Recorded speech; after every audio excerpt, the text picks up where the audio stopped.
Hello, cats and kittens. Hola, Jose Yoroshku. I'm in the crisis corner, in the movie corner, maybe even the creative corner. And I'm giving my impressions basically on some of the rumors attached to the upcoming Fantastic Four film from the MCU, Marvel Comics, Disney, whatever, however. First of all, I'm saying this comes from a place of love. I am a huge fan of the Fantastic Four, the IP. Going back to when I first started collecting comics in the mid 80s, uh, especially the run of John Burns from the late 70s up to the mid to late 80s, mid 80s, which I collected mostly through back issues.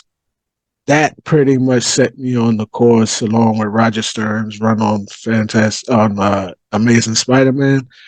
That solidified my love for the comic book genre. To me, the Fantastic Four was, in fact, the world's greatest comic magazine. It untouchable. In fact, the comic that I write, Intrepid, wouldn't exist if it wasn't for John Burns' run on the Fantastic Four. So there's that. Uh, yeah, so just know that this comes from a place of love for the IP.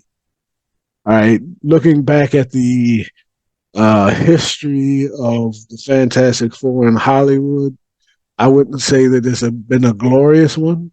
Not counting Roger Corman's unreleased Fantastic Four, which is available in, on bootleg or something. I've never seen it. I've seen some clips from it, but it was low budget. It was bad. You say intentionally bad. It's just what it was. So I'm not really going to hold that against anybody. But if you start with the Tim Story Fantastic Four, the first one I thought was solid. I will put it in the same rankings as the first X-Men movie. Solid, but not the best you could do. The Rise of the Silver Surfer, it slid down. It was a borderline. I didn't really like it, but it wasn't as good as the first one. I'll leave it there. Then you get on the Josh Tranks Fan Four stick or whatever you want to call that. It's just bad. It's just bad. All right, so the history of the Fantastic Four in Hollywood ain't great. So that's not cool. But let's see what, the rumors attached. And these are just rumors. So we don't know if any of this is actually going to go down. But starting off, it's prominently believed that the story itself will take place in an alternate universe, since they're doing this multiverse issue. So it's either going to take place in the alternate universe and through the incursions, which may be a issue in the Secret Wars mega event, if they ever get to it. Maybe that merges them into the proper MCU. I don't know. So there's that. So we'll leave that there. Next rumor is that it's going to be a Sue Storm-centric story. That is to say, the story is going to be focused around Sue Storm in some way, shape, or form. I don't think that's a good idea. It depends on why. You know what I mean? If she's an entry point into the story, you got to tell me why. Because again, that's deviating from the source material. But we might as well give up on the idea of Marvel or any other Hollywood company dealing strictly from the source material. But I think that would be a bad idea. So that's one red flag. How about Reed? If a story focused on Sue, why would it not be focused on the leader of the Fantastic Four, which is Reed Richards? Well, one report says that Marvel initially was looking to get Jake Gyllenhaal and Adam Driver for the role of Reed Richards, but it was said that they saw the role of Reed Richards as being toxically masculine and turned the role down. So at least those two stars were driven away from the role because Reed was written as toxically masculine. Then there was reports that Kevin Feige believed that the Fantastic Four cast was shaping up to be way too white. So he pushed for Pedro Pascal to play Reed Richards.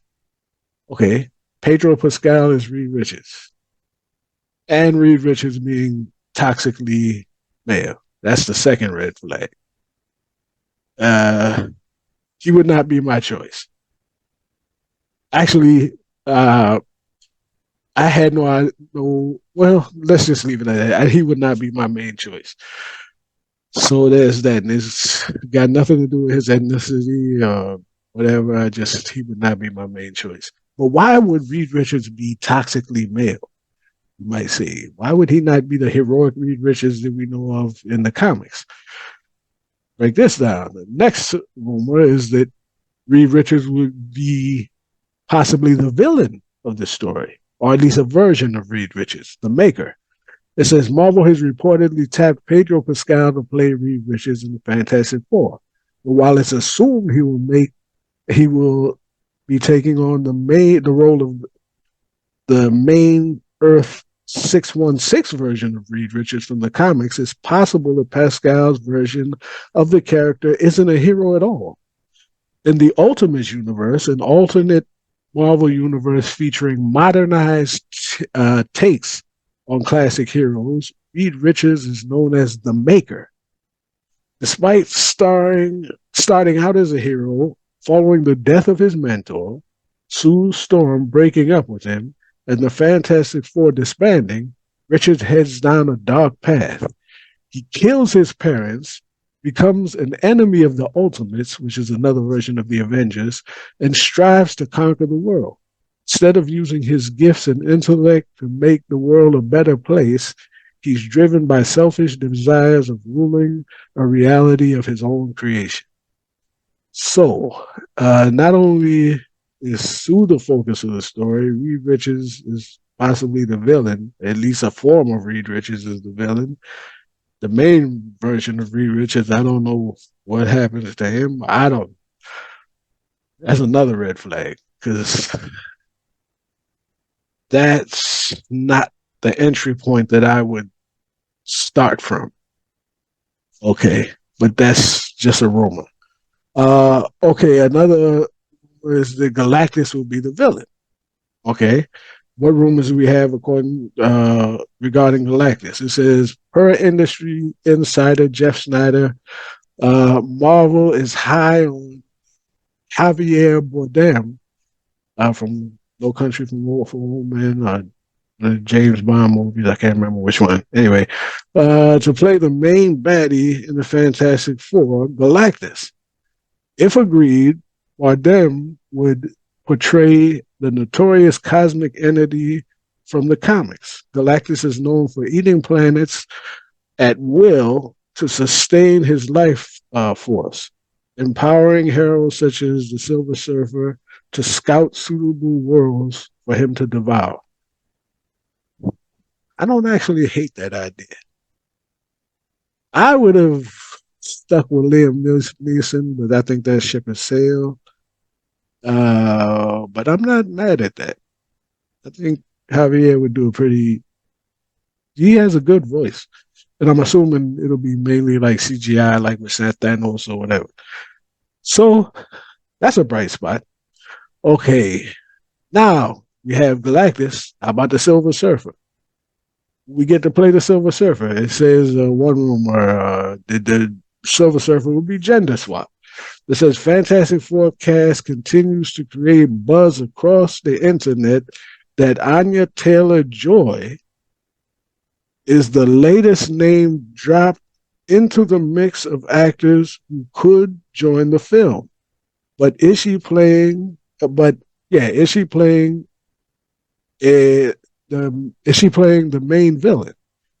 Could Marvel fans get to see her as the Silver Surfer?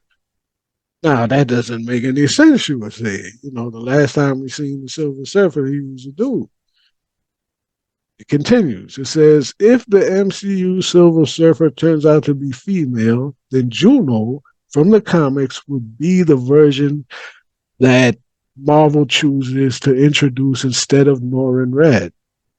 But nothing is confirmed at this moment.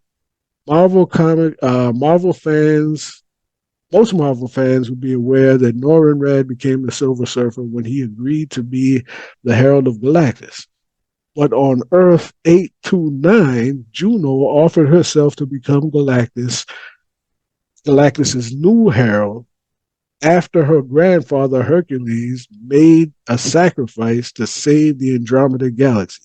Accepting her as his new herald, she was turned into the Silver Surfer by Galactus. Uh, since the Fantastic Four are expected to come through the multiverse, the Silver Surfer from their universe could be inspired by Juno. So there's a road, yeah, to have the Silver Surfer in this sense, not necessarily gender swap, just an alternate form of the Silver Surfer use. But why you could make the point that the first version of the Silver Surfer in the Tim Story Fantastic Four technically failed, so switch to another version. Or you could just roll out Nova, but whatever. So there's that. So going over some of these rumors, I'm kind of thinking that the film's, on thin ice, depending on the creators behind it, and especially the director and the writers. Can they pull together a solid version of the Fantastic Four? I don't believe that Hollywood knows what to do with the property. And it's weird because the Incredibles hit. It worked, and the Incredibles was heavily reliant or based on the formula of the Fantastic Four. So how can you miss with the source material, with the mold that the Incredibles were cast? There seems to be a lot of emphasis on dysfunctionality of the crew. That is a modern interpretation. If you go back and look at the Fantastic Four, especially like I say, John Byrne's run, they were not a dysfunctional unit. They could not have done half of the things that they did if they were dysfunctional. You know, uh, by definition, they were not a dysfunctional unit. They worked together very well. They had their quirks like any other family unit, yeah, but they were a functional family unit, and I don't think Hollywood knows what to do with that. They don't know how to portray it. They don't know. They don't think there's an audience for that. Uh, which is a shame because it's a shame, man. Because it's just what's wrong with it? You know what I'm saying? What's the problem? Why can't you put that over? So uh, I think that Hollywood doesn't know what to do with a functional, stable family unit. They don't know what to do. They're too obsessed with um, diversity and too obsessed with, oh, too afraid to strip down the mess that they made of the MCU to give the Fantastic Four a smooth entry point. There are too many phobias or whatever going on in Marvel's creative minds to make this project what it should be. The MCU as it's currently construed, I think, is in so much trouble. It's crumbling under its own weight, and you would have to strip it down to the bare bottom to get the FF and the X-Men in the door. You could use the multiverse to do that. You could use the incursions to do that, but it'd be so much work, and there's so little interest in characters that they currently have in the stable that you would have to trick people into watching a bunch of films that they really don't want to see to reset, and they need to reset badly. Recast, reset, all of that, and start from kind of scratch, but I don't think they got the guts to do it. So there's that. Let me know what you think. Give me your impressions. I could be way off, and these are all just rumors. So wiser heads could prevail, and we could get a great movie, and that's what I'm hoping for because I love the Fantastic Four. So let me know what you think in the comment section. See you next time, and until then, stay loose.